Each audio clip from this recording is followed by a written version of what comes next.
Welcome to the Wholesaling Inc. podcast, America's #1 podcast for new real estate investors, where finding discounted property is the most proven path to financial freedom.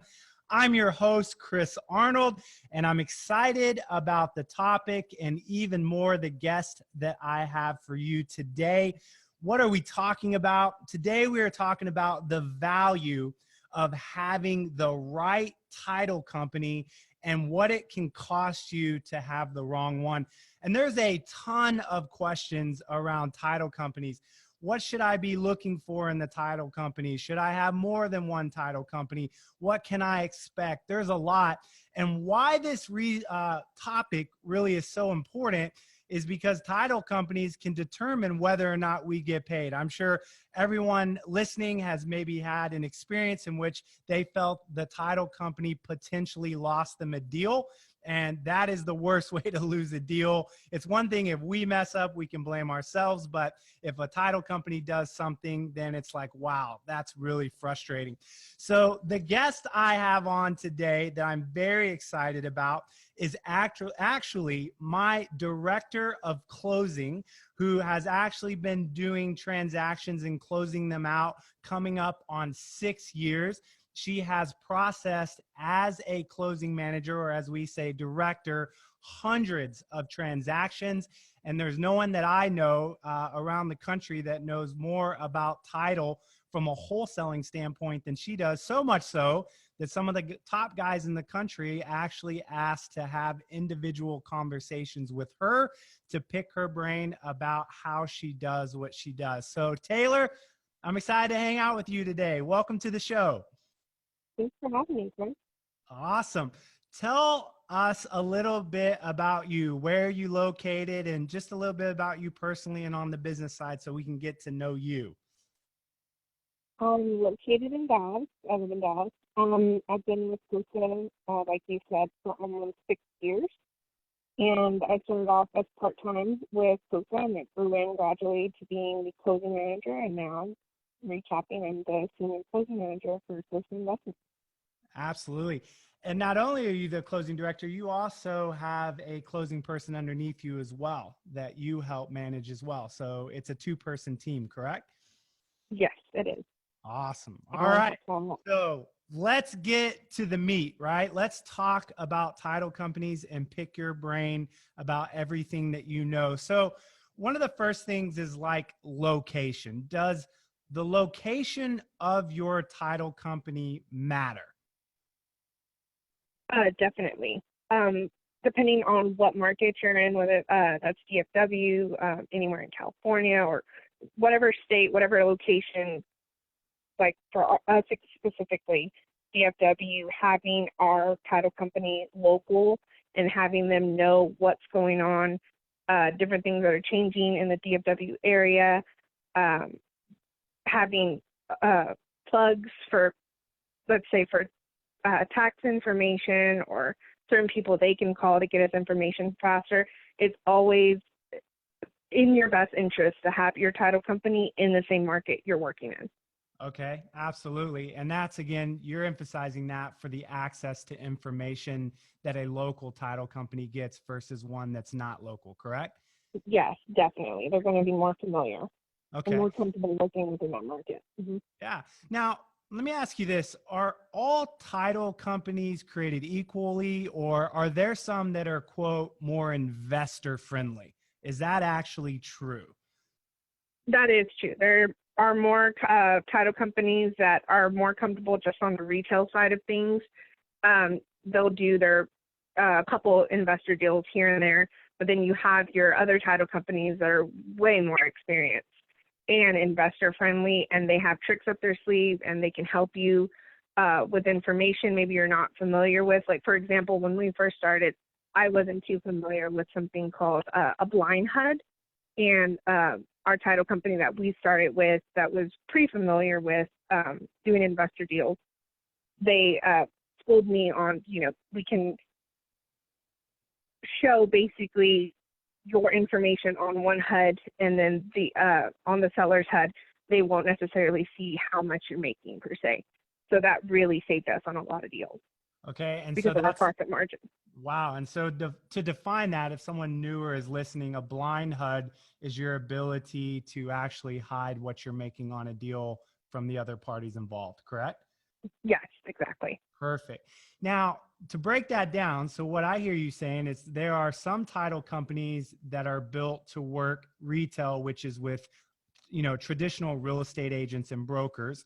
And then there's some that are built to actually work better with investors. Now, if I'm new to the game and I'm like, well, how do I figure out the difference? How do I know whether a title company works more with agents or works more with investors? Because if I call them, they're probably going to tell me what I want to hear. So how do you actually know which ones are investor friendly? You can ask them just how many, like for example, how many investors do they actually work with, like on a day to day? Are they familiar, for example, with blind HUDs? And simple questions like, do you disclose information about our assignments to your sellers? Like, what kind of relationship do you have there? Do you have our back on that end, or are you more like for the seller? Which, I mean, it's fine, but we also want to keep a sense of confidentiality when it comes to that and the buyers that we bring in. So just simple questions like that, just to kind of screen your title company, that'll help a lot as well. Okay. Now, another thing is like diversity, right? A title company should have experience dealing with multiple types of closings.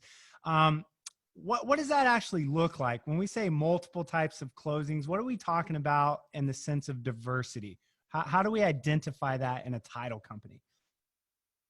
Again, it comes back to questions and just screening the title company. Our title company, for example, is very familiar with retail transactions, but they're also familiar with wholesales, assignments, co-wholesales, um, dealing with multiple buyers at one time. And they're also familiar with a lot of title issues, which is because of the market that we're in. I see a lot of, and not only different title issues, multiple title issues within one transaction. So having a title company that's diverse in just different types of closings and different title issues is very helpful. Yeah, I definitely agree. Because, as I do, particularly in Dallas Fort Worth, where we're at, I think you've seen just about every title issue there is, and most of those on a regular basis. Yes, on a regular basis. Yes. that, that's what makes what you do difficult. But what has always been amazed with me is you're at a point where you talk, way above most of our heads in the sense of what you understand about title, because there is a lot that goes into understanding each of those title issues. So let's talk about the actual staff at a title company, right? Like when I go in and I say, okay, this particular title company is investor friendly, but then I start to look at the particular staff that make it up. What am I looking for when it comes to staff? What should I be expecting them to offer me? Honestly, I mean, there are title companies that we work with that are on a smaller scale. There's 3 to 4, maybe 5 people in an office. And there's title companies that we work with that there's, 13 to 15 people within their office. What we're looking for, though, as far as staffing wise, or what we're looking for specifically, is not so much the number, but the attitude and the people that we can actually contact for our deals. So having a specific person of contact is a huge deal for me. Having somebody that I can go to on a day-to-day basis, like be like, hey, I have to get an update for, Sunrise Drive, and them being able to reply within an hour, 30 minutes or an hour, it's huge because I have so much on my plate. Having those updates, daily or every other day, it just helps me do my job that much better. And if that person is busy, having someone else in their place to be like, you know what, I don't have that file in front of me, but I can go grab it and just look at it and tell you where they're at, and I can give you an update myself. So not so much having, it doesn't mean that the more people, the better. It's just that having somebody that is committed to our contracts, and then also having somebody else under them, assistant, whoever it is, be like, okay, you know what? She's not available, but let me help you with that update. Give me Yeah. 30 minutes. I'll have it right to you. So the word I hear is somebody that's dedicated to your files at the title company is really important, so that you have one point of contact rather than just calling in and just speaking to different people on that team. But at the same time, the team that's behind your point of contact should also be able to step in as needed. And that's what Yeah. we should expect from our staff over at the title company. Okay. Yeah. Now, what does it look like for a title company to kind of go the extra mile? Like, how do we gauge? And I'm looking for specifics here. I'm working with the title company, and I want to go, how do I know they're on par? How do I know not even that they're on par, but they're really going the extra mile? What does that look like in your world with the title companies that you work with? Again, it goes back to the communication and dedication that title company has. So even I test our title companies before we actually use them all the way. So, for example, if I have, one or two files that I give a title company to just go ahead and test them out, the updates, that's something I'm looking for. If a title company's taken more than an hour or two to respond to me, that probably means that I'm not top priority within their stack. And a good title company is, no matter how busy they are going to make time for you because they want your business and they actually care about your file. Take the time to be like, you know what, I'll get to this real quick. Let me just update her really fast on what's going on. It doesn't take but 5 minutes. So the communication, updating, and then, for example, one of our title companies that we have right now, one of the head escrow agents, always, like when I say going above and beyond, we had foreclosures last month, 2 of them going on simultaneously, 7 to 10 day close turnaround in a foreclosure. That's really tough. And we had to get a payoff to the attorney so the foreclosure wouldn't take place. It was a Monday, foreclosures on Tuesday, first Tuesday of the month. And she actually went down to the attorney office herself to hand deliver the payoff so they could stop the foreclosure. That's a great example. So that's an example of going above and beyond right there. Yeah. Now, Taylor, you keep saying title companies, plural. My question is, do you put all of your eggs in one basket with one title company and try to just strengthen that relationship and just give them all your business? And you go in and go, hey, if you do a great job for me, I'm going to give you all my business. Or do you go a different route and have more than one title company? What's the better setup there in your experience? Honestly, in my experience, when we're, how can I say this? You never want to put all your eggs in one basket. You always want to have multiple title companies for sure. But at the same time, the reason for that being the why you want multiple title companies, you never want them to lose that. You don't want them to take you for granted. If your title company knows that you're sending them all your business, they're gonna be like, we can basically, slack off a little bit. I'm a firm believer that having multiple title companies helps us out tremendously because I feel that it helps build a healthy type of competition between the title companies, right? Yeah, they know, the title company. I gotta fight for this a little bit. Yes, they don't back off. So, and that's what I'm looking, and that's what we need because we have such a heavy contract count, and I have so many, I have so much on my plate at one time, even with, Alan helping tremendously. She's, dealing with almost half the load as well. It's still like having those, 2 to 3 title companies. And I don't ever lie. I don't ever say, you're my only title company. They know that there's multiple title companies. And I think that's helped us out tremendously because that lets them know that, hey, we really appreciate you. You have our back. We love you. But at the same time, I don't want them to slack off and take the fact that I don't want them to take our business for granted. Yeah. And I can remember in the past when Taylor, just had one title company, they would get a little bit soft. They would lose that sense of urgency. And then you would come in and go, oh, we're going to start moving a partial amount of these files over to this next A and B C title company. And all of a sudden they'd perk up, right? Exactly. They'd start getting faster, the communication better, all of that stuff. So they realize they're losing business. Yeah. Yeah. Keep them competing for your business. I definitely think that that's important as well. Now, I've heard you also say that another great reason to have multiple title companies is that based on the title issue, that for instance, you might have one title company that does really well with X title issue and another company that does really well with this different title issue. Is that true that you're sending contracts to different title companies based on the type of title issues because some are just better at dealing with them? Yes, it is very true. You do have title companies that specialize a little bit more. For example, when the attorney's in-house, it's actually easier to deal with, for example, like the IRS,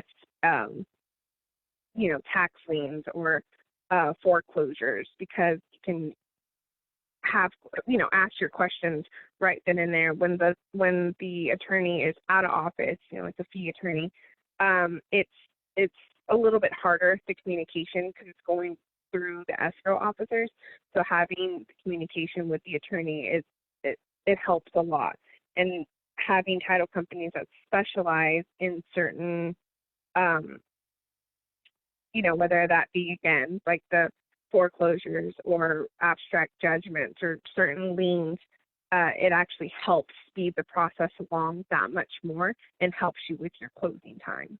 Makes sense. So there are two types of investor-friendly title companies: those that the attorney on staff works actually in the office. They have an in-office attorney.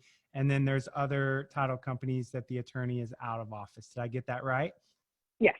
And that can determine, based on where the attorney's located, on how well they deal with certain title issues that would, I guess, require the attorney to be more involved to get that title issue cleared. Did I get that right? Yes. And again, it's not, we have some title companies, their attorney is not in office and they're still really fast. But just me, I just feel more comfortable that my wording, my emails are going directly to them, and my point is getting across, and I'm understanding what they're telling me, and that helps a lot as well. Okay. And putting all this together, we run, if you haven't read the book, highly recommend it, called Traction. And in Traction is what's called EOS, which is the Entrepreneur's Operating System. And that's just a fancy way of, here's how you should build out your team and your company. And one of the parts of Traction is that every person in your in your company or team member is responsible for a number. The term is everyone gets a number or gets a metric that they're responsible for. Now, your metric, Taylor, that you're responsible for in your position is contract to close. Is that right? Yeah. Okay. Can you define what it means to have that number? What are we talking about when we say your KPI or your metric is contract to close? What is that KPI for you? So we're looking specifically at how long it takes from when a contract comes in. I receive a contract from our acquisition manager to when it's closed out and funded, and we have our fee in the bank. So right now that number is between 23 and 24 days, and that's been pretty consistent even last year. And so we're trying to keep that consistent this year or lower. We're really trying to go lower than that. Yeah. So from the time a contract comes in, meaning comes into your hands, until we get closed and paid as an organization, is around 23 to 24 days. Yeah. Now, if you're listening and either you're listening going, I don't really know that number because I don't track it, or I track that number and in no way is my number close to that. Do you mind, Taylor, telling us about where we were where we started before you really got this all systemized? How long was it taking us years ago to close these transactions out? Ooh, on certain deals, I mean, it's hard to believe. On certain deals, especially with like IRS liens and like certain affidavit airship issues, which were huge for us. And still, I mean, that's a lot of our, our clients do have a lot of affidavit airship, which is basically just multiple people on that have to be involved in the sale of a home that maybe they're not necessarily they know about, privy to. But as far as that number, when we first started, it could take up to 60 days to close those type of properties. And I can remember, I believe, Taylor, correct me if I'm wrong, that our average contract to close at one point was averaging over 50 as a whole. Isn't that right? And you cut it in half over time, you and the team. Yeah. So if you're listening, that should give you a rabbit to chase. That if you're looking at your contract to close process, and again, the title company is a part of that. Again, I know there's other variables, but it does give you a sense that if you have a well-oiled closing process, it should on average be about 23 to 24 days. When you take all of your contracts each month, how long it took all of them to close, and then you average that number up to come up with a true average. Now, another question, what are a couple things that you actually take responsibility for to send a title company documentation in order to speed up that process? Again, I know there's several, but what are the top two things that listeners might go, hey, I need to know, what can I help to do to speed up that process? Do you mind touching on two documents that you make sure they have in their hands right when the contract is sent over to them? Right when the contract's sent over, we definitely require the seller's authorization, which basically gives the authorization to the title company to request information on the seller's behalf.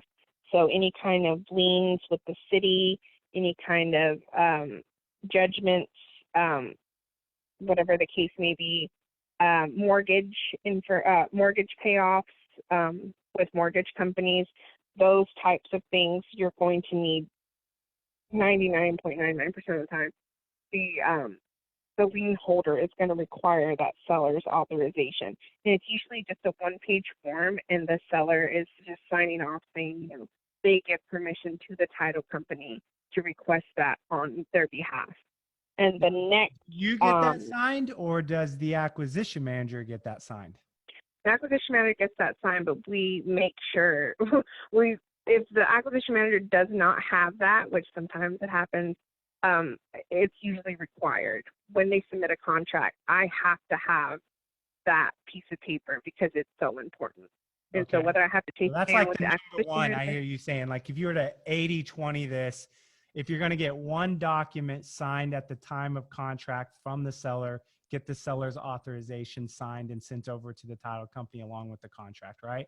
That's the big. What's the second one to that, would you say? The second one to that would probably be the seller information. And that basically is it's just a one-page paper with just their basic information, last four of their social, their ID number, the driver's license number. That information is super important because, I mean, we're dealing with a lot of information here. And when the title company gets the commitment back and they see all these different names, I mean, people have really common names like John Smith. I don't know how many liens could probably pop up on that title, but having that information right there is going to cancel out more than 50% of the nonsense that's on that title, the title commitment. So we don't have to deal with that. And we can just actually focus on what's actually needed to cure title. Okay. So do you take the mentality that the title company should do everything on their own, or do you see it more as a partnership between you as the director of closing or closing manager in the title company? Because I know some people are very hands off. It's like, well, the title company should just deal with all that and I just send it over and just send me a check. Where others would go, there's more of a partnership. What philosophy do you take when it comes to working with the title company to get the best results? There's definitely a partnership.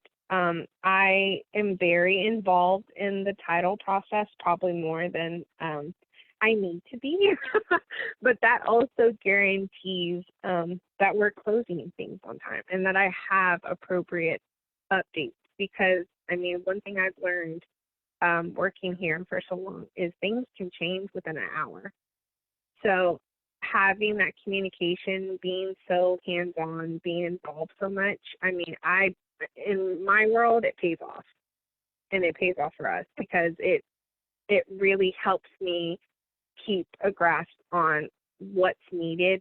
For example, if the title company is like, we just can't find this person, I can't tell you how many times our team is like, okay, we're having like a brainstorm session and we're going to figure out how to find this person, whether that be through Facebook or research. Like, we're going to find this person, and we do. We end up finding them, calling them, and as impossible as it seemed to cure that title, from one day to the next, they're ready to go to the closing table because we have the information that's needed. Absolutely. No, that's fantastic. And Taylor, obviously, that we are helping people, all around the country set up radio in order to find discounted properties.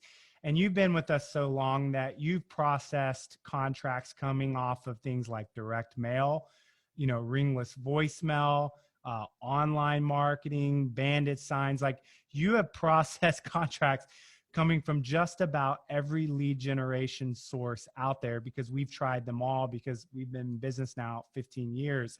My question to you is, for those, that are interested in setting up radio, that's something that they've heard us and myself talking about.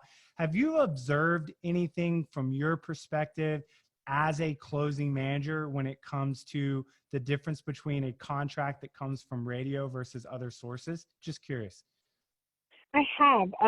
There's three main things. One, they're usually easier to close. They do have their title issues, but they are a little bit easier to close. And one reason for that is because the sellers are usually so driven. I mean, they're the ones calling us to help So you them. observe that the sellers coming off radio are more motivated than the other sources we have. Yes. I would totally argue that they're just they're driven. I mean, they're calling us, they're needing our help. So, A versus B, the seller that, we call that maybe they're potentially going into foreclosure, to the seller that's, called a radio lead that they know that foreclosure's coming and they need help getting their home sold. They're at least 50 to 75% more driven to, what do you need? I can get it to you tomorrow. You need this information? I'll call the IRS myself and sit on hold with them. Like, that's why it's so much easier when it comes to these leads. The quality of those leads is just that much better because they are so driven. Yeah. And then another great thing about radio leads, again, having to do with the quality, the profit margin is much higher usually on those radio leads. Would you say that out of every type of marketing we do, our biggest profit comes from leads that come via radio? I would say so, yes. Say that again. It cut out. I'm sorry. I would say so, yes. A big part of it does. Mm-hmm. Yeah, absolutely. And I know that as well, because, we track everything. That what's always interested me about radio, of all the benefits that are there, is that one of the biggest, which you just hit on, is the fact that it produces us the highest average profit per deal. So if you've been listening and radio is something you're interested in, you're like, I'm nervous about ringless voicemail and text blasting, the regulation, the tech changing, direct mail is oversaturated in my area. Again, it just keeps going and going and going on some of the challenges out there on finding discounted properties. And that's what wholesaling is. It's the art and the ability to find properties at a discount. What I encourage you to do is go to wholesalinginc.com/REI radio. Again, wholesalinginc.com/REI radio, and book a call and ask more questions to figure out if 2020 this year for you is really about getting a great lead generation source set up like radio, which of course for us has been really the best thing we've ever set up throughout the years. Taylor, you've been around with us almost 6 years, so everything we've tried. Radio has been awesome. So Taylor, thank you so much for coming on. Thank you for all the expertise that you've developed over the years, and more importantly, your willingness to share that with us today. Thank you, Chris. And again, thanks for having me. I really enjoyed it. Yeah, awesome. Well, thanks for tuning in. We appreciate you coming, and we will see you all soon.